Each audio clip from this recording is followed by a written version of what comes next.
আসসালামু আলাইকুম। আজ তৈরি করছি কাঁঠাল কাবাব। আমি এখানে একটা নন স্টিকি প্যানে পরিমাণ মতো পানি বয়ল করে নিয়েছি। এরপরে আমি এই পানিতে কাঁঠাল, চিংড়ি মাছ এবং হাফ পট ছোলার ডাল, আমি এই ছোলার ডালটা ভিজিয়ে রাখছিলাম, তারপরে যে এর সাথে অ্যাড করলাম সামান্য হলুদ, অ্যাড করলাম এখানে আদা পেস্ট, রসুন পেস্ট অ্যাড করলাম, লবণ, নেড়ে চেড়ে মিশিয়ে এবার ঢাকা দিয়ে অপেক্ষা করব এই পানি শুকিয়ে আসা পর্যন্ত। সো ভিউয়ার্স, এই যে আমি এই কাবাবের পজিশন আপনাদের দেখিয়ে দেই। এই যে এরকম যখন একেবারে শুকিয়ে যাবে পানি, এরকম নেড়ে তেড়ে পানি একদম শুকিয়ে নিতে হবে। তারপরে আমি এটা নামিয়ে একটু ঠান্ডা করব। তারপরে আমি এটা শিল পাটাতে খুব ভালো করে বেটে নেব। তারপরে আমি এই কাবাবটা কিভাবে তৈরি করব সেটা আপনাদের সাথে শেয়ার করব। এখন আমি এটা নামিয়ে একটু ঠান্ডা করে শিলপাটায় বেটে নেব। সো ভিউয়ার্স, এই যে আমার এই কাবাব আমি যেরকম করে বেটে নিয়েছি, এই যে সুন্দর। এখন এই পজিশনে আমি ঘরে তৈরি গরম মশলার পাউডার অ্যাড করব।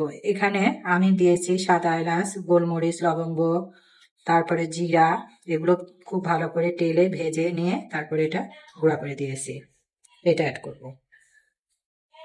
সেই সাথে আমি ম্যাগি মশলা এটাও অ্যাড করব, হাফ প্যাকেট।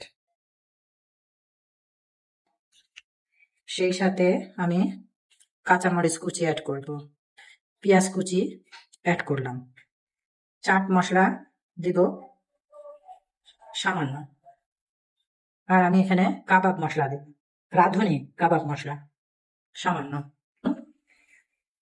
পরিমাণ মতো দিবি, কারণ আমি সিদ্ধ সময় কিন্তু লবণ দিয়েছিলাম।